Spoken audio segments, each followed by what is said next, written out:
de si ka je dong de lo du je ka nga ne to kon ba ji support da kan ne to sha liang ja kan ka ngai kan on war ma di de ja pa na ka shi lu along ram chi liang jo lia ga ma lia kan bo te yaram na lia pan ba wi min la di swak shetan an ta ko la da nya do ti dor nya lel me se ben medan che war ga ke tan che wengan ka ngaba tan ke wai tha mi ka ba lo na je an shi de be wen na wala an me siasa ge na te ka ma la de ka ngi na we na je yar nyer dang ro sha doran shi ai la da ka go nyema no ngun ke mi je cha de gor ko ba tare duel ka sha lat che da me go an nya rai me sang bu du an kang a kwen chiang an nya ma nyan ma dong de la na goi ko ba a kwen e wurum hala ke run ke mo la ram wingo gor na ma ram mo jokar ala mo jokar mi chiro da ngat ko bi fonda ma ba ngalong ko iran wi mon ma te wi mona te ka nambara ngana ngan panan wi mon chiang an panan mo panan wara ayo gwa de kietin chiamar kangan kanga lia jinu chalo de seti amano nyemar manga je pujeno wona me lia jinu ma be che pone che la o chwada chetias anchilo de mete ga lia ma dong ma de wona de o para bi ga je kuin ka museum an bi kana lia nora min ne ti cha boke sim an bi ala bi cha de me par kan nore tin ji to kalia nore liu ka karew nore ma sanga chai ngai ko je na to kana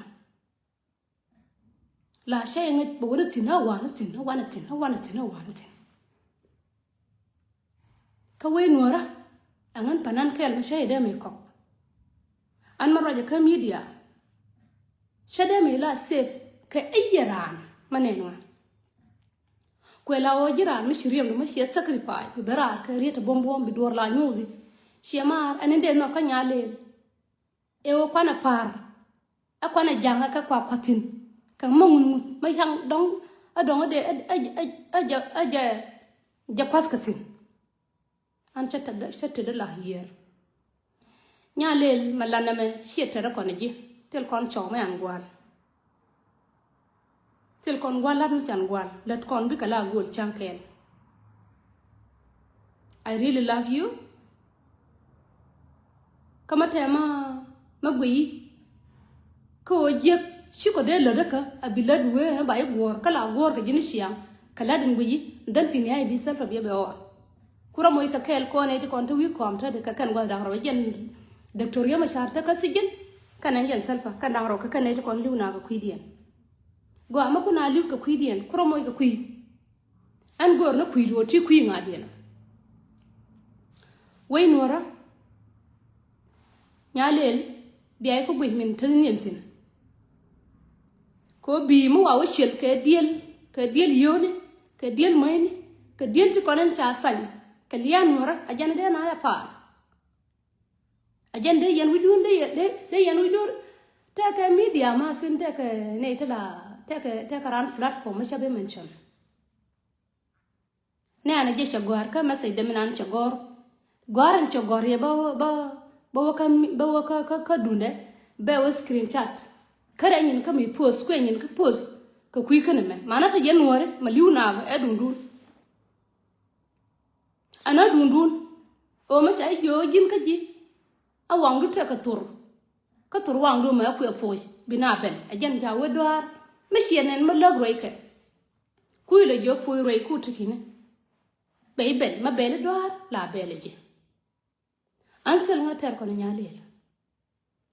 sel ngo gem kono nyalel yen wore yen sang ngor ko ne biay go ko te ka chuong she nya do ne na ji jina roji kan jen par ko la paren lian wora ke le na lo arbi ger yen edi arbi ma ku yen la ger yen edi nyeri Roi na cha la de nya le roi ma dungwa en wona ne bi askari salfa ma cha shel a janan de ku kuen ka museum nuore ka ta kamar ko tana kai sha wona nuora chika to kor chi mar nyare ma gorno bana ka lok aran mo ro ka tum mo ro ko kui kel ngan ka ngawar ka wona nuora mata ga gwa ma cha gwi ko ngan ka ngan nya roi diaga donc min kina chal soldier me dane la ko ka chal soldier che la roide chal soldier me lo no bol bron kana rod wa aba ka ko ka kan wona no ta kelo bana mo jote ya we bol bron no maran no war salfa ka rod wa or ya ma cha ta ton tin ka gor lok nei kelo ko na liuke lianan wona tin kon tin chila ma ugin tin cha tul ka man kon chila man jon ka gatin chuj toy dia nan charo binyo tok shemar chuja baran ya ka mungun ban ko roda nyalel an kande ben kala video di apologize roji ko jala lora sele shaw magor sheman nyal gin kumno rodu ko believe na wuda bibi kwena am chan bi dier shanga rodo ready ta ka gata pieza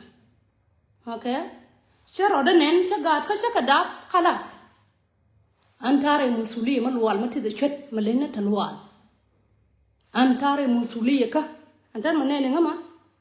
ta ka tangwan ta lada kangan ka ben ko ta madin mabalat ka jika kwez no ko jin la roje ka roi ajan wolare min gwagan tamen ton o shejo am biga mo ba kwen ka mazimo a shawdu ken salfo a shawdu ma moyro ke salfa ma de par ma shi nuori shi ka taka mal shi lo nyur yi nyur na ngwa ki ji na sar shi ka nyur na ngwa chi tewdien ngwa shi ji pan ga shi ka nyur na ngwa shi gat ken nyur na ngwa ma shi man jo na ma shi ka nyur na ngwa ti siam cha gwa chana taka mal kala bardan mat kon kardan mat okay kardan mat cho ja bianga til bang lor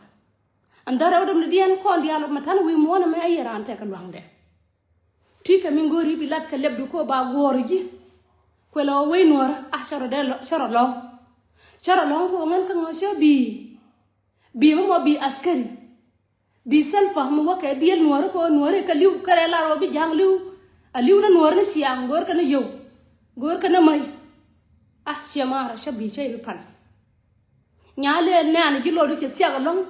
ko gira nuora mesi mesai ko rek bi lo du siaga long along ajina na ñu mo ka red nan ci lat red njegal ci lat yando nuora platform ti kon go yen te karam kel ka yema ci gor ma kay ñin ka muy share na ñin ka ajana men ci ala da ñi roy ma jeew nuora ma liw yano ti a chong ko ne ti kon ci liw chaka bi chong chaka bi longa chut ko tiana hadiya na long antel ram yana telra ma chana tele yene na katara telra ma chana tele ne ti chakwa kana ko kangan mo nana mo kana mi ko chiang min panan ma chama shakka dit ko ba chakka dit ko bi jur bi ka liw ka bi no liw ajala ye go nyale chuja bi lo do les ka ngalora an lar ni correction ko lazim bay lar correction tika media an ka mataka media mata ma gori bilat ko la o chade me kana ba we ba ngwan ka kwidu chaba ngwan ka kwidu ko te ka nuore te gor ka tew ka ji rundir la ko nyam go okay shibum no ngan ka ngan na ba ja lora ba ngan je no bi ngapel ko a sanga be gore woni chi de ngai ko ngan ka ta gore woni ka shen jen bi ngapel ko chade da ma sha gor ko bada ko la ran shek no la ri mo ngan ka nga gar ma sha wuji de mo e be da kamal nyale ko na kel shek ke nyal ma sha lar ko ba da ban wale a shigar wuji de kai wan ka wan week ke nyal sha lar gar ma wuji de kai wan week abada la da biye tare musulika ko la o de kana sil ngarier kaneka tele ma lo ka jang nyale jeng na loda en o riu jana dia chika san ko nor chika bo ka leadership ka riu jana dia me bo kana ka helicopter chika ret ko nor ka boka angana loda an ko ma gor bi mo support salfa shay pen ko bi support nyam go salfa mo malu no daragwa min logo jamen e o ngar ma char ko yen an mo tug nore an mo jakko bi tayari te keme bok rol jane bi ko bog lo rol nora ajana la da way nora sele mo lo ka nyalen ma goro ne biya o palem bi nan biya ko ko museum wa ko nje ko museum lakin min la ara ngan e o ke malbe abak mal atana ka mal magwa ba ngash shi dunda o dong de ya jora long ko la o lar ne gita correction cha de correct di nyalen ka jina roji abi nore bi garwai tera ma sa correct ne Salva Kiir moye correct ko kweska je na riyo ma cha kweska je ka moje correct ka lat ka je ka baba moye ka chon ka ba moye ka dor jinde ji moye ka chondu ka de ji moye ka doro an ka ngade moye ka chonda ka de moye ka dora sele bi ma de par ka museum ajan kelen gor bala di nyalel nore she o kide me ajilar ma wana panan di la panada nan di dit me se ba ku se shilo de gier ko shilo de tiam ka lian wala ted la nyapal la wuden nyapal am sorry ala Elizabeth Chol anto barwai telaram de kan sha de correct chonge panne se gorte mbalat jalure lat ka ben ko te mdi mede bala ko ayyaran te ka duna mi bilalat gori warame ko mashi dor ma ci la be mo ke experience ci obi we anya ro ya janaba ki o li aga roda ki anya ro ya jala ka juda amuda ke no changen different achang ba jalo juda ne dialam jël juda tin ci ya buddu saken kwan ka nyale ka dab ka gada kan tin ci jalo juda tin cha buddu su mana wuntin ci jalo juda ka kan de konan cha kon da bu wuntin kula li wunta da ran okay an chang ba duina ka luba se chong ma te kan re duwi an tut ka ngan ngot an ra men ku nyin ka dial ku ka jako ba ka jako go ke wanan je an okay charo da ngini pe ku ga ta gwe nyale ta ka wuni te piet duona shi duona la gem ji moy ni correction mu vrut jinde bu jo na ngan ka ngan ba Salva Kiir ba support ke de ben jinde apologize nyale lazim der ben ka apologize de na ba apologize de nuori de ba apologize ya bi nuori ba palle o biginan asha shen ke history na ma amade la de jang dere lat ko kuidien ni gwaga kuidan chagwa nyale God nasar kale chunya God lo kala ne ke nyale God lo busho la ne ke video to kon ka video to sha da gwe kareo chengan ma ka nen la wi na la ngap na ngan kama la wi ga mo e wo angan do shien din ke wunde atet ke lim ko ba dor mi ke no ba da pe ke silo de me te da no ga nas to kwa da ke ta pieske ke ta ke yeken kan chap chamram na juai ke ba nga na re monde ba mun mo ba to Salva Kiir sha askari da shay da me paro mo ne ya Salva ma jan kel bala ya lel an kan ma chuang ala chuang na ngana ro da bi ngai na kunyan bi ngor na kunyan an do no we no ra kwala da ko ba tang na ko le yom tang na ba ko mo ka jwe ba tang na ko mo ka ma shakela tongwan bina re ngre rol to gol bi liure yeri bina chui bi jega wur tele shek ba we gore nyana ko she chu gwang wera gore nyana se bi longa kwil be gore je na lora be ruet be nyoy be ronyo yen jana de ko nya de yen wor de ko na ha te na bi askari salpa ko ay celebrate an kelo de je sani ki kare kwen rei loida ano baben ka tagun chiang la ngayen chien nga kwit la ngayen nga ano shi tolle wala ke kar wala nyumare nyalen ke gurene nyalen ka ben ko angana ba quiz ka je al memin ngai ni nyalen an ngan chadap chan bi dier sil nga goy ni amda sil nga ukit ma bayir no ro ka kurem ke baro do yalla ka wahani sil nga gwa ma baro do yalla ka ba kwen an nga jena gwa kai na rodan ka ngai ngana gwa jen ku wagwa visina an bajang ba support yom win no ro ta kamal yom win no ro ta kamal no ri ade buyo boy na rodan an wale bana wi oi biela sater mita salu ya wishel ngu ka wi dieli totoni ba vrene jende par she de par I'm sorry I'm really sorry I'm very sorry kwe par yan ne to kono par yan par bi ram ke liu kan self kare liu askari da ko jena were or ne goro no bati konen wa walling wa wala diel wa wala baka walling ti kon la wa wala ko tal bala woni gare duel ba mu wa twang Uganda ba wotwang kena me wore awwal marra wa kan ka bi ka wore ya sa kar la ta kara shiya shaka da mi par de ka par ko mu gor ka ni mundan man na ka nuore wala dial tumi pe ni dial kunu 64 tribe mala la dien ko bi ka tu de safa de par de par ko de yo ngai ko kwara ko kuida gwaga kuidu ma je kuidu ma liwu budna ka kwana sia ni na ka kwana sia ajande gwa nore ayande yana wi ko ngan ka nga jaga nyando ko jende wene ne min cha la da gwaga ana madara gwa nyari an la ba ka yana sia la kwanyen kun kwa ka like sien jen gwa kan dong biang shole enemy ni sin abia wen yaroi aten han sia gwa nyema sia gwa dor magui yana lela ngwana bia japan amin de yana gui ko be joy ko news ni kon de yan par gwa me aya sal fa ya lela no cha bi lela jakuta ka museum ko mi ala ra nya lela ay cha ala ra nya ndo mi la news nyema nya ndo jen ku yitara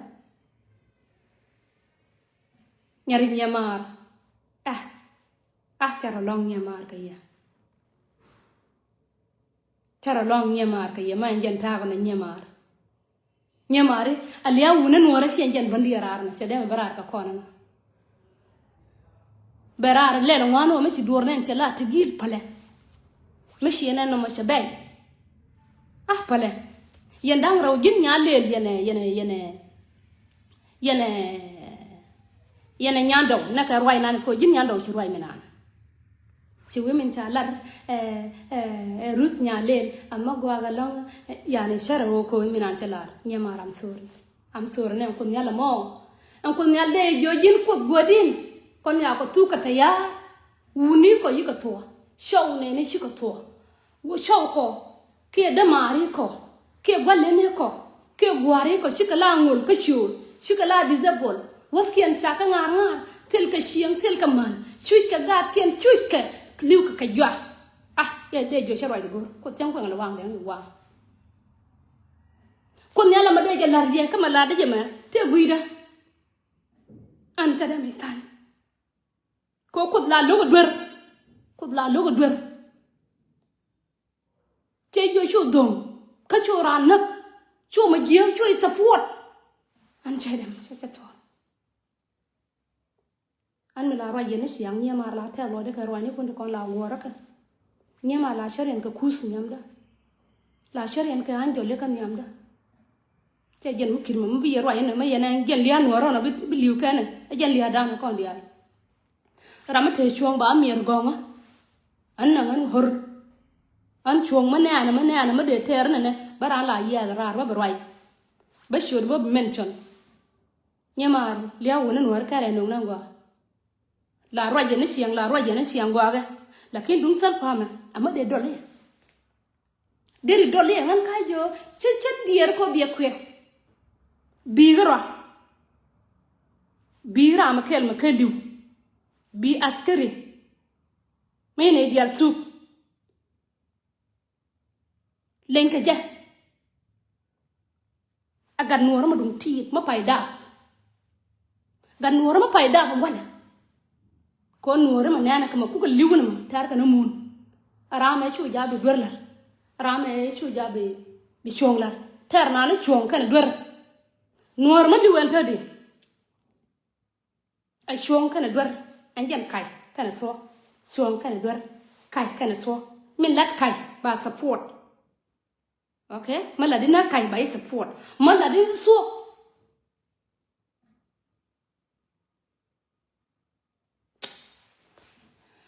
I don't know nyale yene to kon moy support yo kwam mo ke shad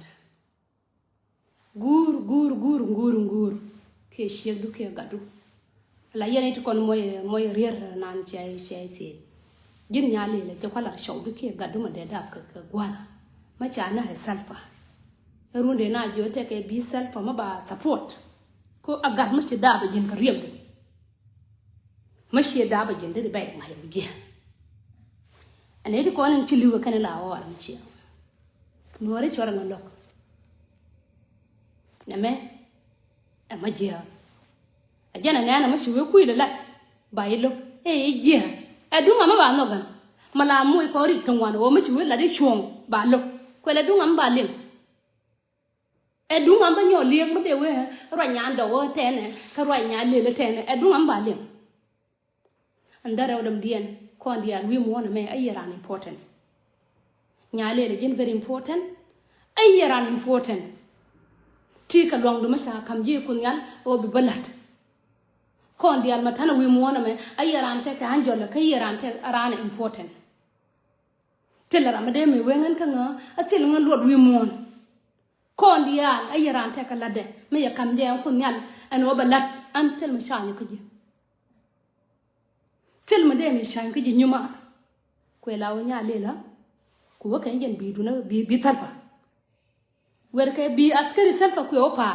ka jangan ti kon ba yemo support kan nor wew ko na ngan nyarwa me nangan kai mo ke like ma de like rir nan kwai ne ko roi ma ke ko wu so ne gin ko roi wa ma de la banyo roi ka kwiriya ma char lo nyari ma char ba ko lo nyanga ka moy na ka ram nan ko na la moy gariya ngen salfa angam ci yen ka jube yen nga bi to na gin ka salfa aya bi de shen a chawo le na ma jiya bi ben ka riya ma cha nya ndaw leng yenen ngan ko yar wai siyasa man nya je ko de mala la na tok ko nyin ka ko kala frankly ka ko do la ba belat tie nya ma ra ko lo don kai ka nga nya ndaw nya le maka tok mala bor ka ngai ran nga anori inter chikada